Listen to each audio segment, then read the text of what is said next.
একেই তো বলে গো গিন্নি, মেঘ না চাইতেই জল। এতদিন কতভাবে চেষ্টা করেছি গোপালকে রাজসভা থেকে তাড়াবার, আর গোপাল নিজেই কিনা রাজসভা থেকে পালিয়ে গেল। কি সব বলছো? তোমার শরীর ঠিক আছে তো?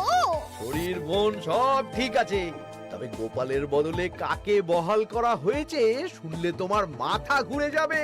কাকে? গোপাল গিন্নিকে। আমার কিন্তু বিষয়টা খুব একটা সরল ঠেকছে না গো। গোপাল ভাঁড়ের বুদ্ধি তো আর যে সে বুদ্ধি নয়। উনি যাই করেন খুব ভেবে চিন্তে করেন, এর পেছনে আবার কোনো মতলব নেই তো। এটা তুমি মন্দ বলনি গিন্নি, গোপালকে নিয়ে সত্যি কোনো বিশ্বাস নেই। ও কখন কি ঘোট পাকাচ্ছে বলা যায় না। আমাকেও সাবধানে থাকতে হবে, দেখতে হবে যে গোপাল আসলে কি চাল চালতে চাইছে।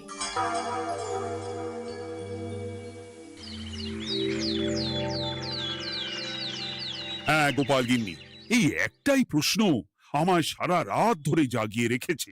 মানুষ মরে ভূত হয়, ভূত কি মরে? তাহলে ভূত মরলে কি হয়? মানে মহারাজ, এই প্রশ্নের উত্তর আমার আজকে দিতে ইচ্ছে করছে না। হ্যাঁ, আমি না হয় আপনাকে আগামীকাল এই প্রশ্নের উত্তর দেব, ঠিক আছে? হ্যাঁ, গাছ থেকে পড়ে গেলে জাপটে ধরে ডালকে, আজকের প্রশ্নের উত্তর উনি দেবেন কালকে। না হে গোপাল গিন্নি, তা হয় না। এই প্রশ্ন আমাকে সারা রাত বিচলিত করেছে। আবার যদি আজকেও এই প্রশ্নের উত্তর না পাই, তাহলে তো আবার একটা নিদ্রাহীন রাত আমাকে কাটাতে হবে। মানে আমি বলছিলাম কি মহারাজ, গোপাল গিন্নি তো সদ্য এই কাজে বহাল হয়েছে, তাই তাকে তো একটু সময় দেওয়া দরকার নাকি? কিন্তু প্রশ্নের উত্তর না পেলে যদি মহারাজের শরীর খারাপ হয়, তার দায় কে নেবে মন্ত্রী মশাই? এই রে, এখন আমি কি করব? এ তো মহা বিপদে পড়লাম দেখছি। আচ্ছা মহারাজ, ঠিক আছে ঠিক আছে, আমি এই প্রশ্নের উত্তর দেব, কিন্তু আমার না একটু সমস্যা আছে।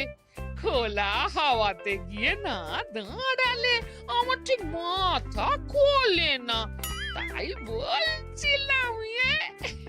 তাই না হয় যাও, হাওয়া খেয়ে এসে মাথাটা খোলতাই করে নাও, কিন্তু এই প্রশ্নের উত্তর আমাকে আজকেই দিতে হবে। হ্যাঁ,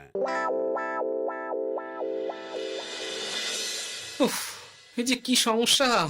সারাদিন ঘরে বসে থেকে থেকে তো আমার সারা গায়ে বাত ধরে গেল।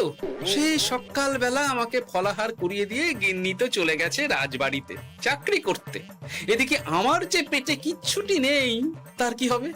মহারাজ দোকানে গিয়ে যে ভালো মন্দ খাবো তারও উপায় নেই, তাহলেই তো কাঁড়ি কাঁড়ি খরচা। না, একবার দেখি তো উনুন ধরিয়ে অন্তত ভাতটা চাপাতে পারি কিনা, তাহলে গিন্নির ওই হাঁড়ি না চড়ার হুমকির হাত থেকে অন্তত বাঁচা যাবে।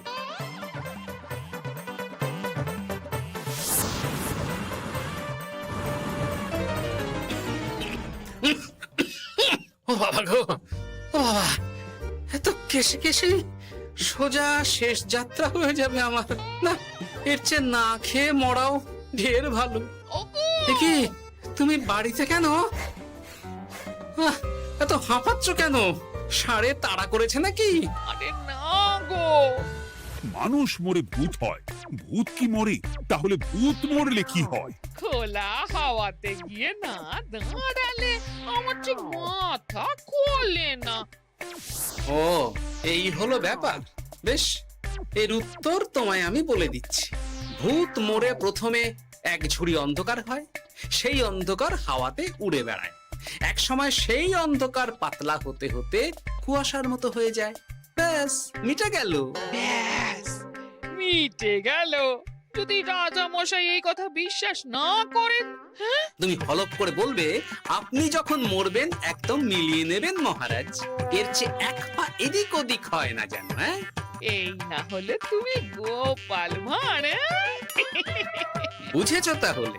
এই তুমি চিন্তা করো না, রাজবাড়ি থেকে ফেরার সময় আমি তোমার জন্য অনেক অনেক বাজার করে আনবো, ঠিক আছে? এই আমি যাই। এ তো ভারী মজা হলো।